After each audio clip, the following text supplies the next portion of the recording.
Hi everyone, welcome back. This is Eartha, and welcome to Transition Awareness Breathing Podcast. Before we begin part 2 of our series on energy, I would like for you and encourage you to think about and bring your awareness to the fact that energy cannot be seen. We can see the characteristics of energy. We can see the vessels of energy, and we can see the results of energy. The visualness of energy we cannot see. And so as you are bringing your awareness to the effects of energy, the characteristics of energy, and the vessels of energy, I invite you to consider yourself a vessel of energy. And just as we can allow a full force of energy to flow into a vessel to make a change, or we can slow down the flow of energy to complete a mission and make a change. I open our session today to the thought that we, as members of our human society, can also control our energy. We can control the force of our energy. We can control the characteristics of what we do with our vessels that the energy flows through. Because with our advanced minds and thoughts and words, we have that privilege. We have that awareness. And now, bring your attention to your energy right now. When we are aware of our energy, we're not always in a happy mood. The mood part is the behavior. The energy part is what's triggering that behavior. Have you ever been in a situation where you feel negative inside? Your energy is just negative. And for whatever reason, you decide and choose to express your negative energy in a negative behavior. And the consequences of the behavior may trigger other people's energy and behavior to something that is also negative.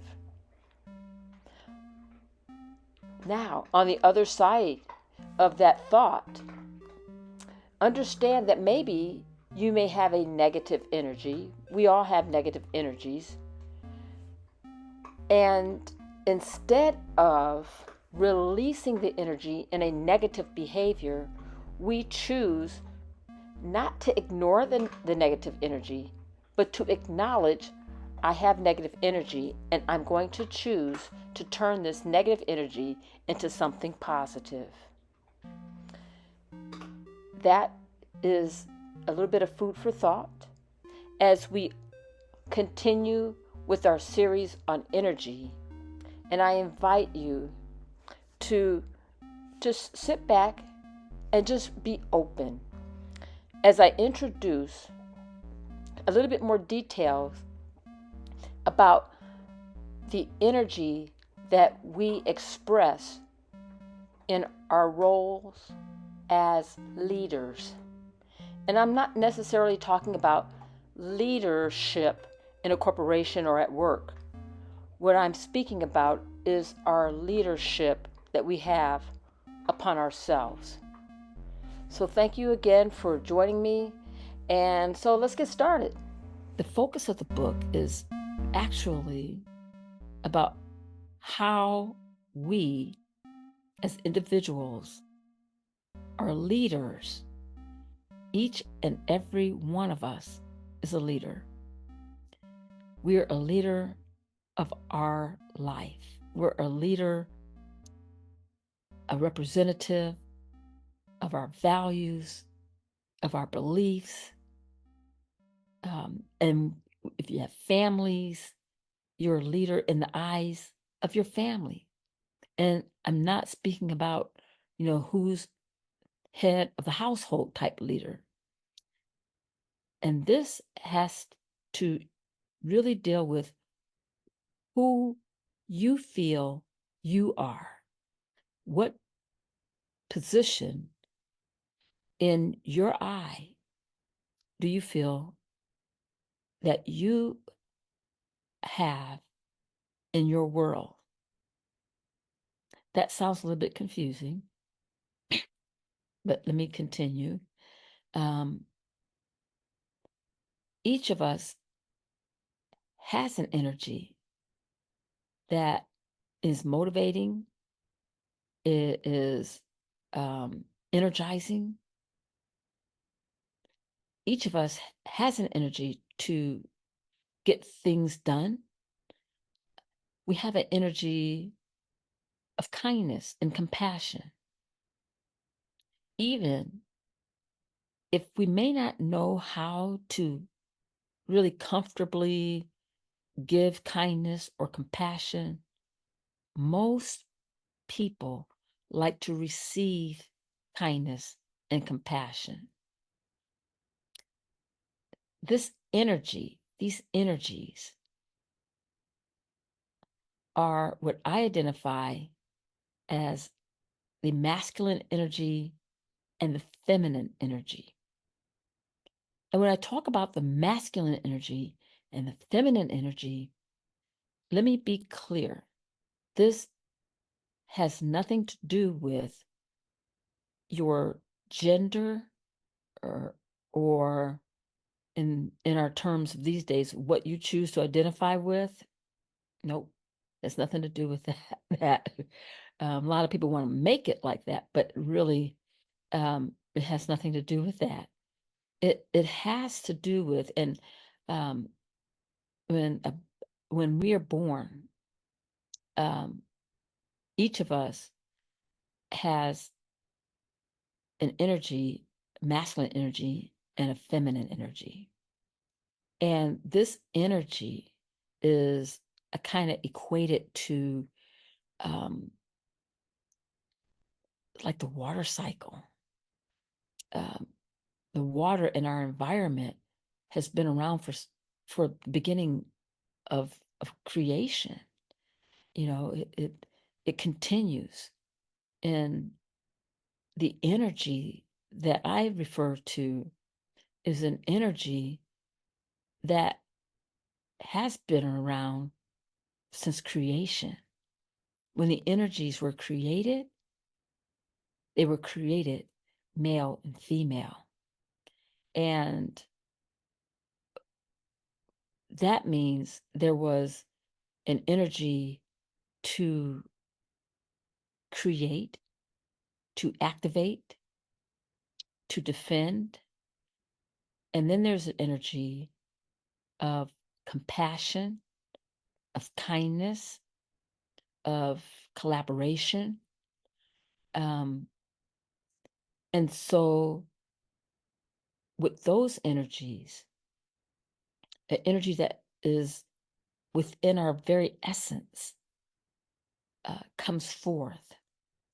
And when we are brought into this world, and no matter what environment, that we are welcomed in, as whatever gender, the energy are still within us. It is expressed. Sure, some people may exhibit more of a different kind of behavior, and these energies I'm talking about is not really a behavior. It's a the essence of the energies that we kind of put out, positive energies and negative energies. And this is why I like mindfulness, because it taps in to things that exist, but you can't really see it. Have you ever been around people or an environment where it didn't feel right? It felt negative. The energy, I describe it as energy, the vibes didn't feel right. Something was not right. Or on the other hand, you've been in a situation where the energy was welcoming, it was warm, you felt comfortable, you felt nice. That's the energy I'm talking about. And so I think um,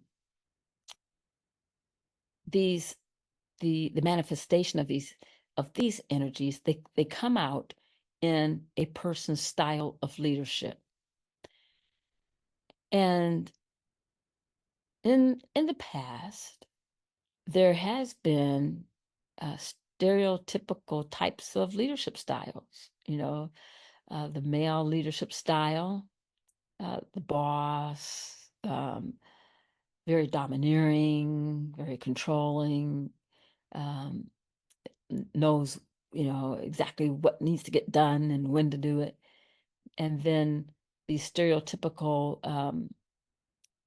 female type of leader, who is, the good receptionist, can wait on people, can make people feel comfortable, and uh,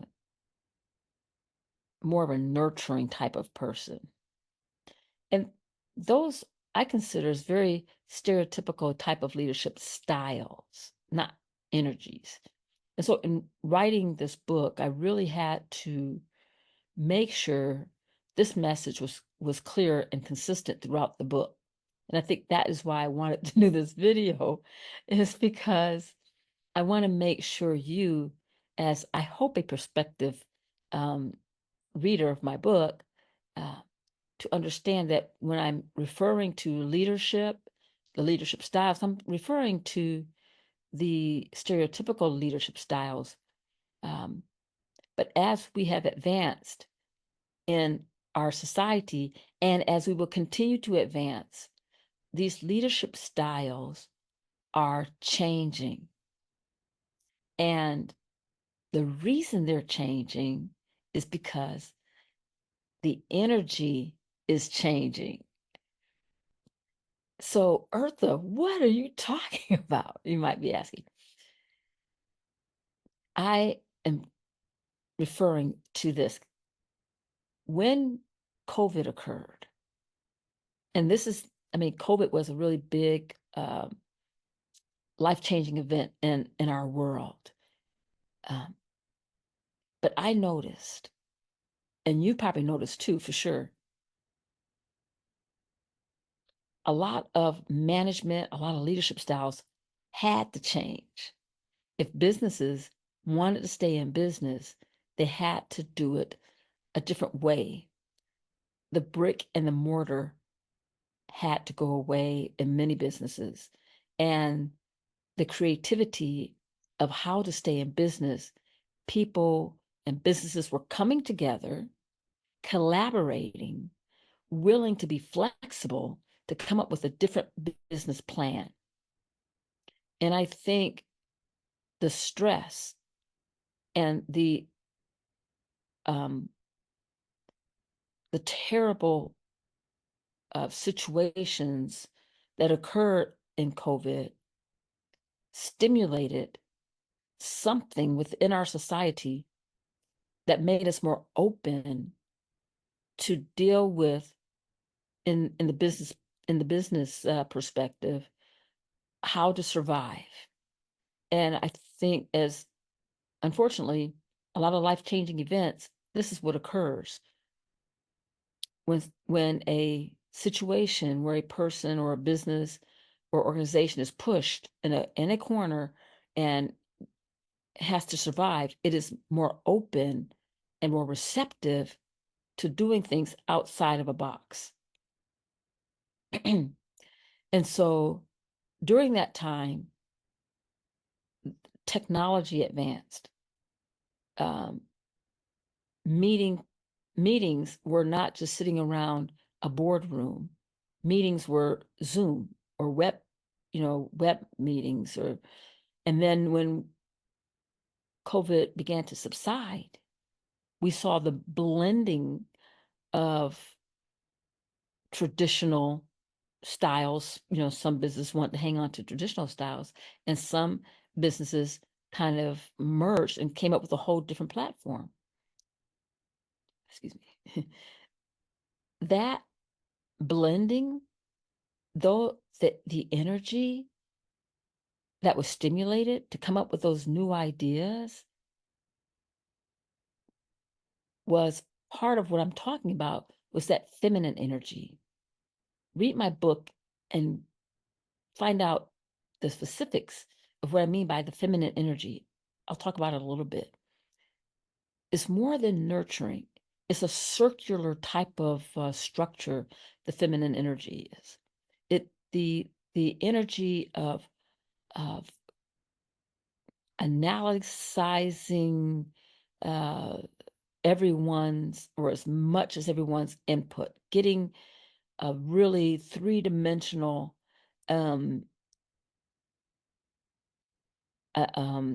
observation. And so when I say three-dimensional observation, what I mean is it's more it's more than just a visual three-dimensional observation. It's a multi-dimensional observation of not only what we see, but how things are being received and the reaction. It's more than just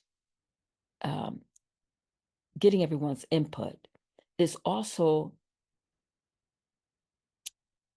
allowing and being open and being vulnerable to the workforce to understand that there's an openness to know and to help the workforce be more productive, and also to feel secure and being comfortable and knowing that the workforce's values are respected, such as child care, such as medical care. And in this current generation, there is a strong desire for a more balanced life. In previous generations, particularly the boomer generations, working and being dedicated to one company, that was the main focus. Well, guess what? The boomer generation is not the major workforce anymore. However, some of that that philosophy is still present, and there's some value to it. However, there needs to be flexibility, because as we advance in technology, and I'm talking about more than just robots, the AI and the voice activation of different technologies, as that changes,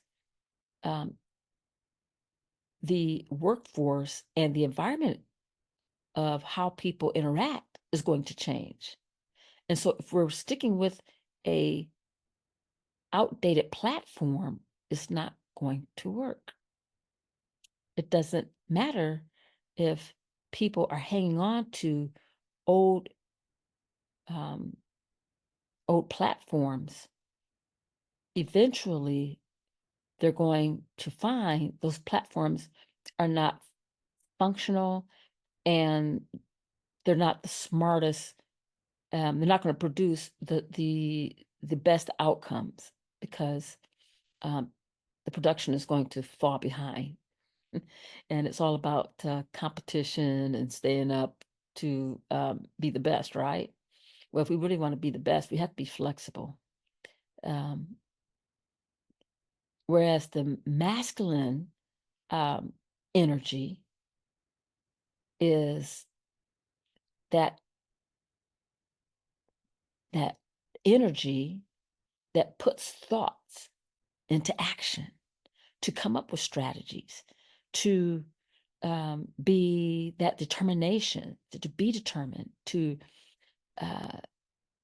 face challenges, and not necessarily get in a fight, because the strength of that comes into not so much wanting to fight and punch somebody, but it's using that internal drive. You know how you get when you want to get a little physical, but you got to hold back. It's that drive that you use to overcome challenges with your words, with your mind, and with your calmness. When I was in the Navy, I had a meeting with my admiral because I was getting ready to leave a different duty station.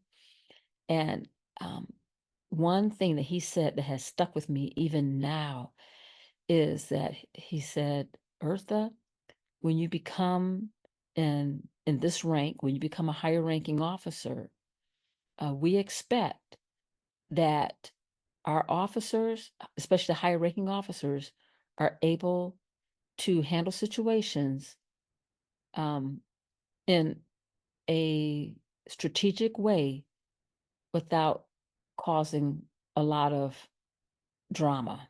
He said that in so many words. And so, as our society has advanced, I would think that we would expect how we move towards our lifestyles, our businesses, our families is going to be handled a little differently than back in the 40s and the 50s and the 60s, because this is not the 40s and the 50s and the 60s. It's not going to be as effective. It is, some people want to go back in those days. Well, take a breath. It could be better. It could be better because we have the creativity, we have the energy to go beyond. The science fiction movies go beyond. We can do that. That's a reality. And so we tap into our masculine energy and our feminine energy. We have to get beyond the stereotypes. As a nurse,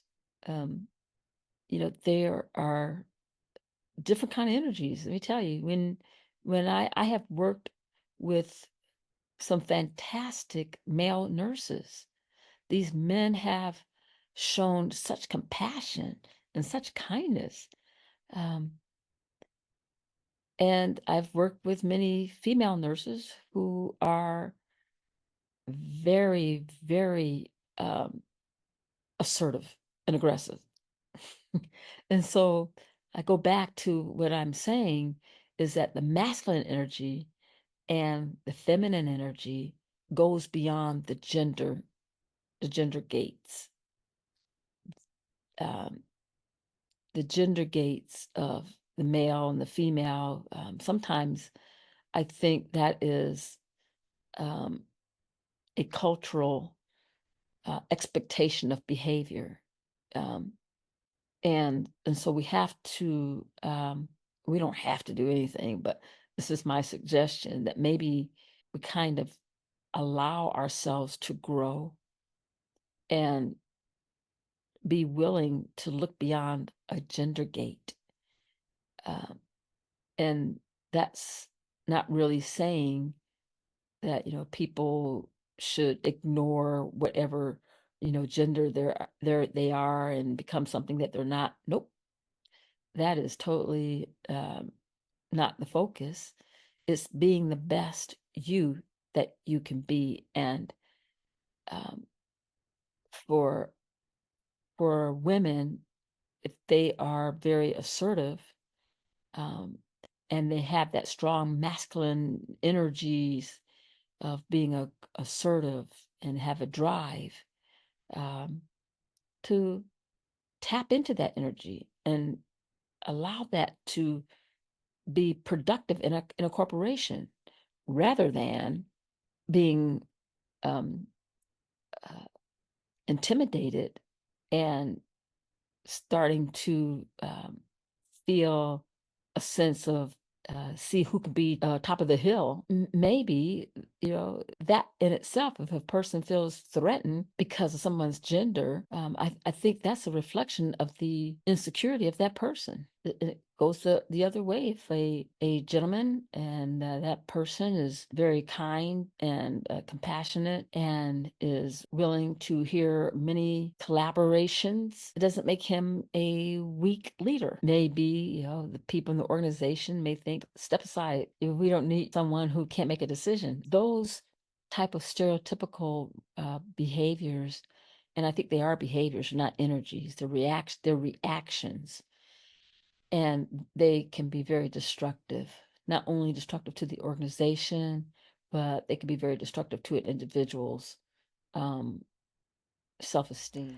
And so I'd like to stop right here and bring our session to a close, because I just am having a energy that maybe we should take a little time and become aware of our own energy, to do a practice where we look inward and acknowledge the energy flow that is going on right now.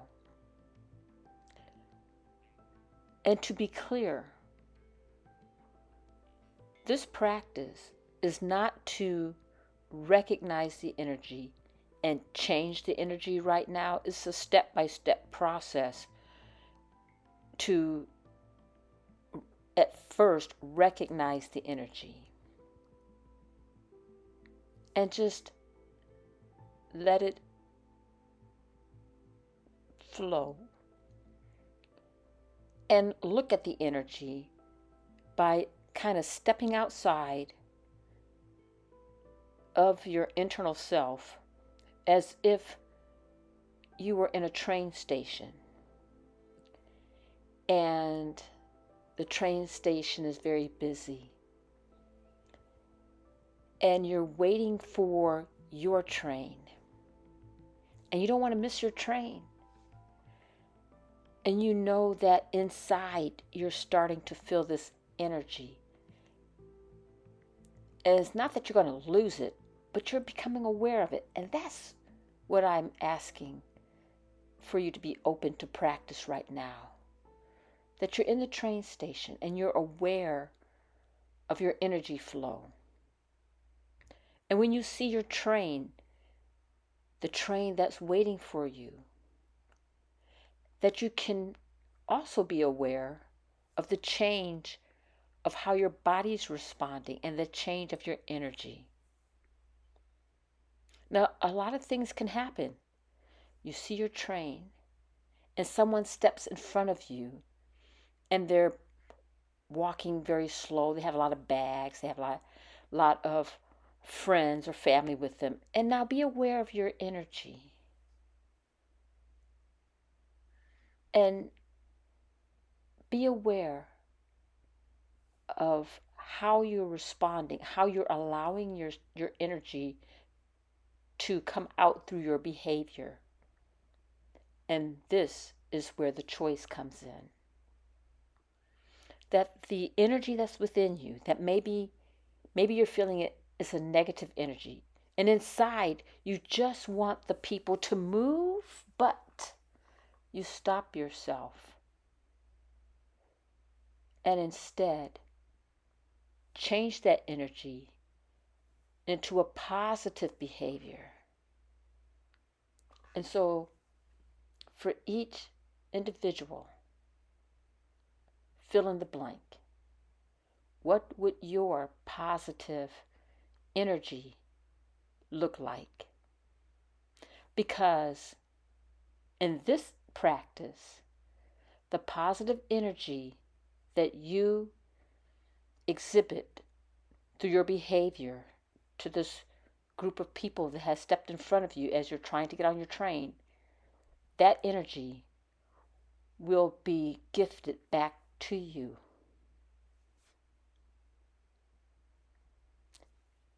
End of practice, end of exercise. I leave you with that thought to contemplate that there's all kind of choices we could do, and realizing that we may be a little bit awkward, but we can change our behavior and we can be a leader of our energy. Thank you for joining me, and I look forward to sharing the next part of this series about energy.